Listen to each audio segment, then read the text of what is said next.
নারায়ণগঞ্জ জেলা প্রশাসনের উদ্যোগে জেলা প্রশাসকের সম্মেলন কক্ষে শহীদ বুদ্ধিজীবী ও মহান বিজয় দিবস উদযাপনের প্রস্তুতি সভা অনুষ্ঠিত হয়। জেলা প্রশাসক মোহাম্মদ রায়হান কবিরের সভাপতিত্বে সভায় বিভিন্ন দপ্তরের কর্মকর্তাদের সঙ্গে ভূমিকম্পের সচেতনতা বৃদ্ধি বিষয়ক আলোচনা হয়। বিস্তারিত দেখুন এস.এম. জহিরুল ইসলাম বিদ্যুতের প্রতিবেদনে। নারায়ণগঞ্জ জেলা প্রশাসক মোহাম্মদ রায়হান কবিরের সভাপতিত্বে শহীদ বুদ্ধিজীবী দিবস এবং মহান বিজয় দিবস উদযাপনের প্রস্তুতিমূলক সভা অনুষ্ঠিত হয়েছে। সভায় জেলা প্রশাসক শহীদ মুক্তিযোদ্ধাদের আত্মত্যাগের কথা স্মরণ করেন এবং তাদের প্রতি শ্রদ্ধা জানান। পাশাপাশি বৈষম্য বিরোধী আন্দোলনে শহীদ হওয়া ব্যক্তিদেরও সম্মান জানানো হবে। সভায় ভূমিকম্পের কারণে ক্ষতিগ্রস্ত ভবনসমূহের খোঁজ নেওয়া এবং ঝুঁকিপূর্ণ ভবন চিহ্নিত করে ভবিষ্যতে বড় ধরনের দুর্ঘটনা এড়ানোর জন্য সচেতনতা বৃদ্ধির আহ্বান জানানো হয়েছে। 14 ডিসেম্বর পঞ্চবটির বধ্যভূমিতে পুষ্পস্তবক অর্পণ করা হবে এবং 16 ডিসেম্বর সরকারি ও বেসরকারি ভবনে জাতীয় পতাকা উত্তোলন, আলোকসজ্জা, 31 বারতপধ্বনি এবং চাষাড়া বিজয় স্তম্ভে পুষ্পস্তবক অর্পণ সহ বিভিন্ন কর্মসূচি পালন করা হবে। এছাড়াও ওসমানী পৌর স্টেডিয়ামে শিশু কিশোর কুচকাওয়াজ অনুষ্ঠিত হবে এবং শিল্পকলা একাডেমিতে বীর মুক্তিযোদ্ধা ও পরিবার সদস্যদের সম্মাননা প্রদান করা হবে। এই আয়োজনের মাধ্যমে শহীদ বুদ্ধিজীবী ও মহান বিজয় দিবসকে যথাযথ মর্যাদা দিয়ে উদযাপন করার লক্ষ্য নিয়েছে প্রশাসন।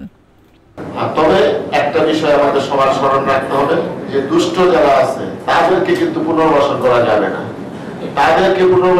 যাবে না, এই ব্যাপারে আমরা সবাই ঐক্যবদ্ধ আছি, সবাই ঐক্যবদ্ধ থাকবো এবং সেটা আমরা সম্মিলিতভাবে আমরা সেটা প্রতিরোধ করব। এবং এটি যেহেতু একটি সরকারি প্রোগ্রাম, তো আমরা সরকারি নির্দেশনা মন্ত্রণালয়ের আলোকে এবং জেলা প্রশাসন যেভাবে প্রোগ্রাম অর্গানাইজ করে আমরা প্রত্যেকটা দপ্তর আমাদের পর্যায় থেকে আমরা এটা বাস্তবায়ন করে থাকি। প্রতি বছরের ন্যায় এই বছরও আনসার ভিডিপি নারায়ণগঞ্জের পক্ষ থেকে সর্বত্র সহযোগিতা থাকবে বিভিন্ন প্রোগ্রামগুলো বাস্তবায়ন করতে। 16 ডিসেম্বর বিজয় দিবস, মহান বিজয় দিবস এবং স্বাধীনতা ও জাতীয় দিবস 26 মার্চ, সেই অনুযায়ী যেভাবে কমিটিতে বিন্যস্ত ছিলেন সেভাবে হয়তো আমরা, তারপরেও যদি কেউ কোনো কমিটিতে মনে করেন যে এই জায়গায় কাজ করার আপনার সুযোগ আছে অথবা আপনি কাজ করতে স্বাচ্ছন্দ্য বোধ করবেন, কাইন্ডলি একটু আমার সাথে একটু কথা বলবেন, সেভাবে আমরা অ্যারেঞ্জমেন্ট করার চেষ্টা করব। এই যাবৎ করে কোনো জাতীয় দিবস কোনো কিছুতে কোনো দুর্ঘটনা, কোনো রকম অপ্রীতিকর ঘটনা ঘটেনি, যেটা একটা সৌন্দর্যিক মহকের মাধ্যমে এবং জেলা পুলিশের সঙ্গে আন্তরিকতার মাধ্যমে সম্পন্ন হয়েছে। তো আমরা আশা করি এবারেও খুব ভালোভাবে সম্পন্ন হবে। সবাই ভালো থাকবেন। Thank you.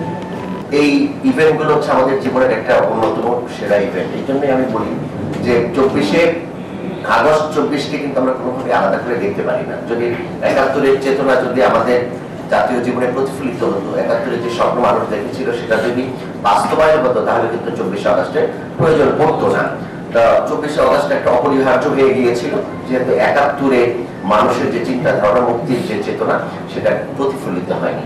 সো এখানে 71-কে আমি ব্যক্তিগতভাবে মনে করি যে 71 আর 24 একই মুদ্রার পিঠোপিঠ, ওইটা বাস্তবায়ন হয়নি দেখি দ্বিতীয় পর্যায়ে যেটাতে ছাত্র সমাজ অগ্রণী ভূমিকা রেখেছে, আমাদের অগাছির পুনর্জন্ম হয়েছে, সেখানে 71-এর বাস্তবায়নের জন্য এই মধ্যেও কি আমরা সঠিকভাবে আসছি কিনা সেটাই হচ্ছে দেখার বিষয়। আরেকটি অগাস্ট, আরেকটি বিজয়, আরেকটি সংগ্রাম, ক্লান্ত হয়ে যাবে জানি। আমাদের উচিত যে স্পিরিট নিয়ে এই কাজগুলো হয়েছে এটা যেন ধরে রেখে আমরা দেশকে এগিয়ে নিয়ে যাই। দেশপ্রেমের বলে বলিয়ার হয়ে আমরা যেন দেশটাকে ভালোবেসে সবাই মিলে একসাথে কাজ করি, তাহলে সবগুলো প্রোগ্রাম সুন্দর হবে। আমরা যারা অপরাধীকে ছাড় দিতে চাই না, আমরা যে অপরাধী সবাই নিয়ে তাকে অপরাধী হিসেবে এটা আমাদের কাছে আলাদা থাকবে। আমরা যখন আইন অনুসরণ করে যাবো তখন আপনাদের সহযোগিতা আমাদের লাগবে। তো আমরা সব ইস্যুতে ছোট বড় সব ধরনের ইস্যুতে একজনই কাজ করতে চাই। নারায়ণগঞ্জের জেলা প্রশাসন, নারায়ণগঞ্জের মানুষের প্রতিনিধি হিসাবে নারায়ণগঞ্জের মানুষের যারা নেতা তাদেরকে নিয়ে যারা সরকারি কর্মকর্তা আছেন তাদের মধ্যে সমন্বয়ের মাধ্যমে নারায়ণগঞ্জের সরকারের কাজ করবে। এটা আমরা সর্বপ্রথম এই কাজটাই করতে চাই এবং এখানে কোনো কিছু নাই। আমরা কি করবো না করবো সব আপনাদের সামনে করবো এবং আপনারা আমাদের সময় সময় পরামর্শ দেবেন, সহযোগিতা করবেন। আপনাদেরকে সাথে নিয়ে নারায়ণগঞ্জ যেরকম আছে ওইটা একটা জায়গায় এখন পর্যন্ত আছে, এই ঐক্যটাকে আপনারা আরো সুসংহত করতে হবে। এবং আমাদের 71 এবং 24 যে আন্দোলনের যে আমাদের অন্তর্নিহিত যে অর্থ, যে সাম্যবাদ, যে স্বাধীনতা, ন্যায় এবং ন্যায়ের মধ্যে যে পার্থক্য, জাতীয় ঐক্য, এগুলো বাড়ানোর জন্য আমরা কাজ করতে পারি। সেই ব্যাপারে আপনাদের সবাই সহযোগিতা আছে। এই মিটিং আপনারা কষ্ট করে এসেছেন, সবাই খুব ব্যবহার আন্তরিক ধন্যবাদ জানিয়ে আপনাদেরকে শেষ করছি। ভালো থাকবেন সবাই। আসসালামু আলাইকুম।